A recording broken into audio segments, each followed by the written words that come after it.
जय शिव गोरक्ष। प्रिय श्रोताओं, आप देख रहे हैं स्कंद पुराण और आज आप सुनेंगे स्कंद पुराण का भाग 30 तथा माहेश्वर खंड का भाग 29। पिछले भाग में आपने सुना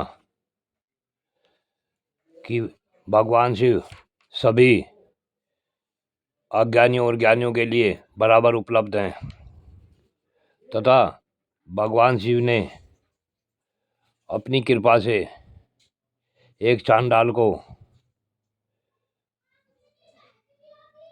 वीरभद्र नाम से प्रकट कर दिया। अब इससे आगे की कथा इस भाग 30 में सुने। श्रोताओं, मुनियों ने पूछा, विशाल नेत्र वाले दक्षिण समुद्र के तट पर जो 5 तीर्थ हैं उनका वर्णन कीजिए। तब उग्र सर्वा बोले, हे मुनिवरो, पूर्व काल की बात है। कुछ कारणवश अर्जुन 12 वर्षों तक तीर्थ यात्रा के लिए घर से निकले थे। मणिपुर होते हुए दक्षिण समुद्र के तट पर वहां से 5 तीर्थों में स्नान करने के लिए आए।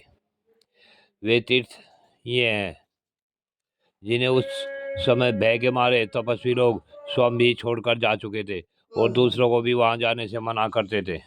उनमें पहला कुमारेश तीर्थ है जो मुनियों को प्रिय है। दूसरा सप्तमेश तीर्थ है जो सौभद्र मुनि को प्रिय है।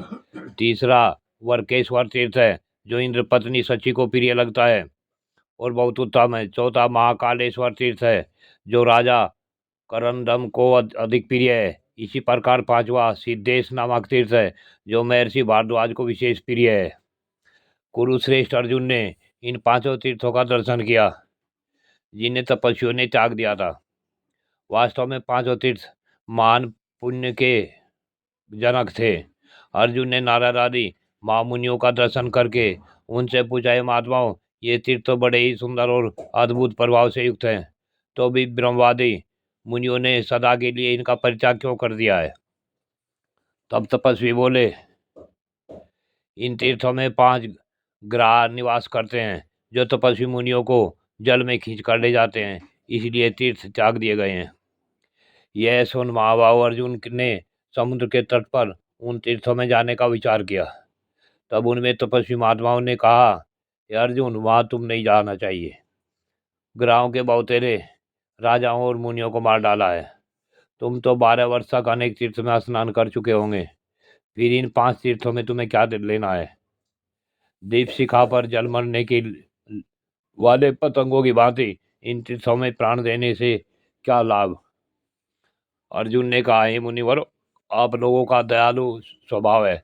आपने जो सार बात बताई है वह ठीक है, तथापि अपनी ओर से मैं सेवा में कुछ निवेदन करता हूँ।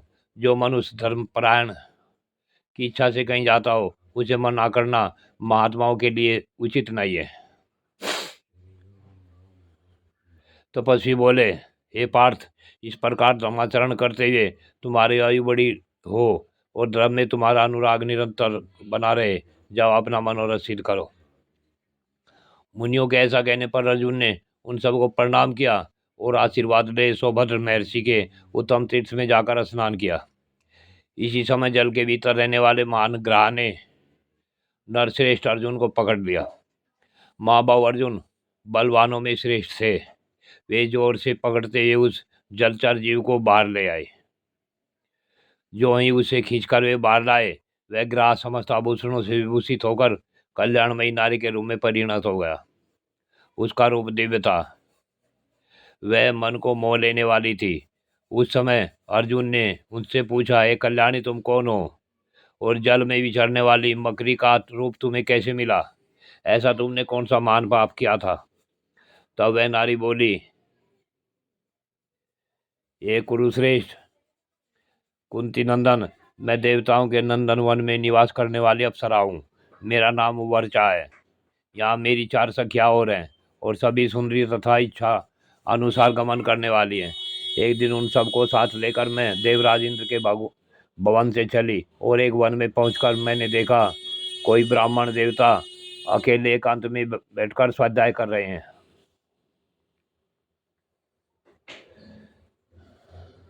उन्हें देखकर उनकी तपस्या में विघ्न डालने की इच्छा से मैं वहां उतर गई।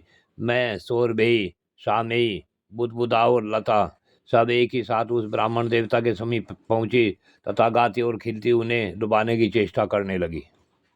हमारी अनुचित चेष्टाओं से कुपित होकर उन्होंने हम सबको श्राप दे दिया। अरे तुम सब लोग तो 100 वर्षों तक जल के भीतर ग्राह बनकर रहो। यह साफ सुनकर हम लोग अत्यंत व्यथित हो उठी और उन्हीं तपस्वी ब्राह्मण की शरण में गई। हमने प्रार्थना पूर्वक कहा, विप्रवर, हम सब ने बड़ा अनुचित कर्म किया है, फिर भी आप हमारे अपराध के लिए क्षमा कर देने योग्य हैं। साधु पुरुष शरणागतों की रक्षा करते हैं, हम सब आपकी शरण में आई हैं, अतः कृपा पूर्वक हमें क्षमा कर दें। अप्सराओं से प्रार्थना करने पर उन्होंने उन पर कृपा की और इस प्रकार कहा, देवियों, यदि लोग अपने सिर पर खड़ी हुई मृत्यु को देख लें तो उन्हें भोजन भी न पचे, फिर पाप में प्रवृत्ति हो तो वो कैसे सकती है। हम पूछते हैं, तुम लोगों का जन्म किस लिए हुआ है अथवा उससे क्या लाभ है? अपने मन में विचार करके इसका उत्तर दो। ब्रह्मा जी ने संसार की दृष्टि बढ़ाने के लिए स्त्री पुरुष के जोड़े का निर्माण किया है, अतः इसी भाव से स्त्री पुरुष को मिथुन धर्म का पालन करना चाहिए। इसमें कोई दोष नहीं है, परंतु इतना ध्यान रखना चाहिए कि जो नारी अपने बंधु बांधवों द्वारा ब्राह्मण और अग्नि के समीप शास्त्रीय विधि से अपने को दी गई हो, उसी के साथ सदा ग्रस्त धर्म का पालन करना श्रेष्ठ माना गया है। 6 धातुओं का सारभूत जो वीर्य है, उसे अपने समान वर्ण वाली स्त्री को छोड़कर अन्य किसी निंदित योनि में यदि कोई छोड़ता है तो उसके लिए यमराज ने ऐसा कहा है, पहले तो वह अन्न का द्रोही है, फिर आत्मा का द्रोही है, फिर पितरों का द्रोही है तथा अनंत गोत्वा संपूर्ण विश्व का द्रोही है। ऐसा पुरुष अनंत काल तक अंधकारपूर्ण नरक में पड़ा रहता है। तुम लोग वन में जल के भीतर ग्राह होकर रहोगी और उसमें स्नान के लिए आने वाले पुरुषों को पकड़ोगी। कुछ वर्षों तक इस जीवन में रह लेने के पश्चात जब कोई श्रेष्ठ धनुर्धारी पुरुष तुम्हें जल के बाहर स्थल पर खींच कर ले जाएगा, तब तुम अपना यह पुनः स्वरूप प्राप्त कर लोगे।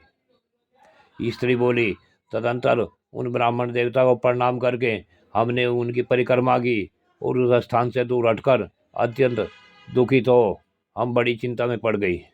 सोचने लगी कि इस उपाय से थोड़े ही समय में हम सब उस मनुष्य के समीप जा सकती है जो पुनः हमें अपने स्वरूप की प्राप्ति करा देगा। 2 घड़ी तक इसी प्रकार चिंता करने के पश्चात हम बड़भाग्नि स्त्रियों ने वहां स्वतः आए हुए देवर्षि नारद जी को देखा। तब उन्हें प्रणाम करके उदास मुख से हम लोग खड़ी हो गई। नारद जी ने हमारे दुख का कारण पूछा। उनके पूछने पर हमने सब वृत्तांत जो का त्यों कह सुनाया। सुनकर वे बोले, दक्षिण में समुद्र के किनारे जो परम पवित्र और सुंदर 5 तीर्थ हैं, वहीं तुम सब लोग शीघ्र चली जाओ। वहाँ शुद्ध विश्व चित्त वाले नरश्रेष्ठ पांडुनंदन अर्जुन तुम सबको इस दुख से छुटकारा दिलाएंगे। वीरवर देवर्षि नारद जी की यह बात सुनकर हम सब सखिया यहीं आ गई। अब तुम उनकी बात सत्य करने योग्य हो। तुम्हारे जैसे साधु पुरुषों का जन्म दीन दुखियों की भलाई करने के लिए होता है। वर्चा की यह बात सुन पांडु कुमार अर्जुन ने बारी बारी से सब तीर्थों में स्नान किया और ग्राह बनी हुई सब अप्सराओं का कृपा पूर्वक उद्धार कर दिया।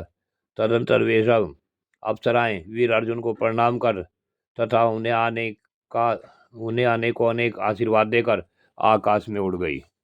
जय शिव गोरख। प्रिय श्रोताओ, आज की कथा यहीं पूर्ण होती है। आगे की कथा अगले भाग में।